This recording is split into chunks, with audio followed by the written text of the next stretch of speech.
Hi, this is Michael Neuenschwander with Outlook Wealth Advisors, CPA and Certified Financial Planner. Today we're going to do a two-part series where we talk about 6 retirement realities that you need to know about. These may be uncomfortable to hear, but at least remind you of some of the important things you need to consider when it comes to your retirement, when it comes to a financial advisor, and where you get advice from in retirement. Each of these, I think, will be valuable to remind yourself of in the future. So the first retirement reality, let's get into it. The first reality is, like it or not, the market goes up and it goes down. When you have to plan over a course of potentially a 30-year in retirement, odds are you may face 4, 5, 6 bear markets during that time frame. While no one wants to experience a downturn, they're certainly not enjoyable. Certainly as people that are retired or about to retire, that could be a big concern. But you'd have to understand that is part of the market, both ups and downs. They're quite common, typically out of a 10-year time frame. It's not uncommon to have 2 or 3 years that are actually negative. Now, a bear market's typically classified as when the market drops 20% or more. And if we go back roughly 100 years, we've seen 26% of them, and the average loss is almost 40%. So they're not comfortable, but they are part of investing for the long run. And so when we talk about what role does that play in your retirement and how do you address that market downturn, it's important to have a little bit of historical context. And so when we look at that, the important question, again, to ask yourself is how much of that up and down is really appropriate for you. So the silver lining, if we look at it and say, if there's a bear market, just because the market's down, that doesn't mean you actually have to absorb all of it. So here's where your asset allocation, your diversification, how you're invested is one of the critical things you need to plan for going into retirement.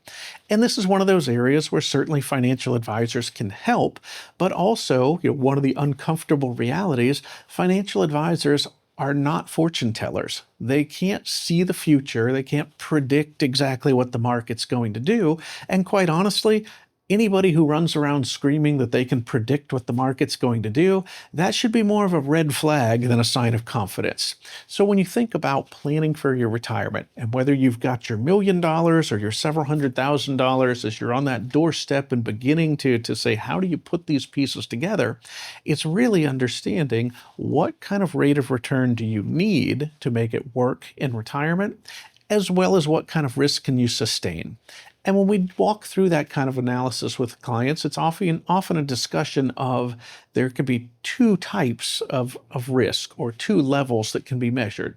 One may simply be a mathematical analysis to say, based on your income, your savings, your withdrawals, your desire for income in retirement, how much could you afford things to go down? That may be one answer. The other answer is much more personal, much more on the emotional side to say, what level are you comfortable with? And oftentimes those things do not match up. We've visited with people where on paper they'll say, I know the market goes up and down. I can handle a 20-25% decline and I'm fine. And yet, first time the market's down 5% in a week, they get uncomfortable. And so it's understanding that those bad markets are going to come, but do you have the proper portfolio designed to either mitigate that risk or at least keep it in line with risk that you're truly comfortable with for the long run? Because the worst thing you can typically do from a long-term investment perspective is constantly change your portfolio and asset allocation. Because it tends to be when the market's bad, you get more conservative because you're worried. Then when the market bounces back, you've missed that increase. Now all of a sudden you're more assertive. Now you're more comfortable with risk, potentially just in time for the market to go down again. So the number one thing you can do to avoid or at least mitigate this retirement reality, make sure you've got a portfolio that you're comfortable with for both the good and the bad times. The second retirement reality is that your time, your health, the people you care about in retirement ultimately are more important than money. We all know that saying, that money is not the most important thing in life. Hopefully that rings true.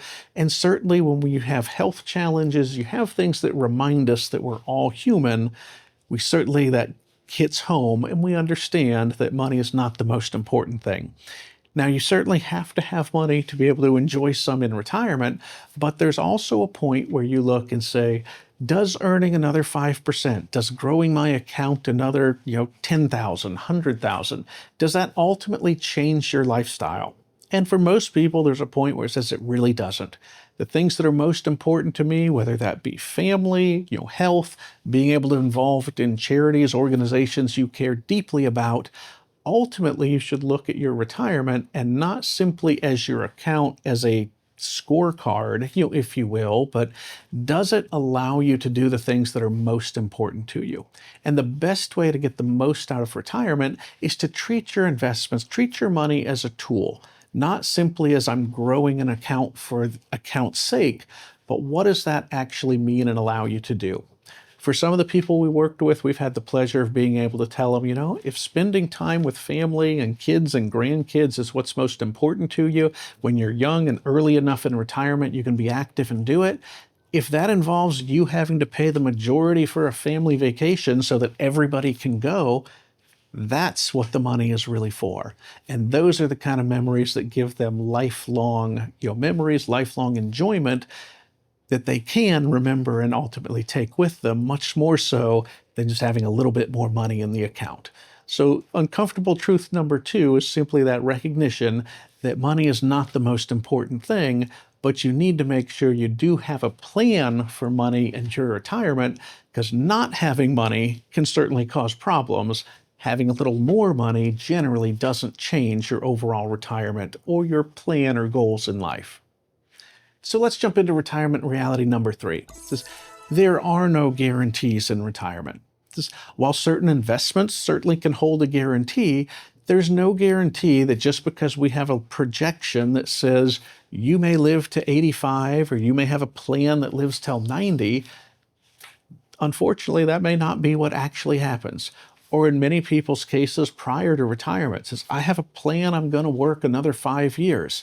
Well, the company may have other plans. So as you look and plan for retirement, yes, you want to address those various scenarios and various what ifs, but even if you have more than enough money and everything should last terrifically, unfortunately, there's also been instances in the financial industry, not to give a bad black eye to anyone, but it's the reality. There have been some investments or some financial firms that were outright, fraud, disaster. And so simply chasing after things that you don't need oftentimes puts more risk and potentially adds into some of those things that aren't guaranteed. So when we simply go back, Warren Buffett has a great saying that I always like. It says, you don't chase after something you don't need while putting at risk what you already have. Or said another way, Warren Buffett has a great saying I like. It says, don't risk what you already have chasing after something you don't need. And so while retirement's not guaranteed, you can generally control what kind of risks you're taking and what makes sense. So as we wrap up these retirement realities, we've touched on the idea that simply there are going to be both good and bad markets during retirement. We also touched on the reality that money is not the most important thing, in life. We've also touched on the reality that there are no guarantees in retirement. Well, you can guarantee certain investments, you can't guarantee what life throws at you. So join us next time as we continue to dive into the next 3 retirement realities that we all must face as we plan for our retirement.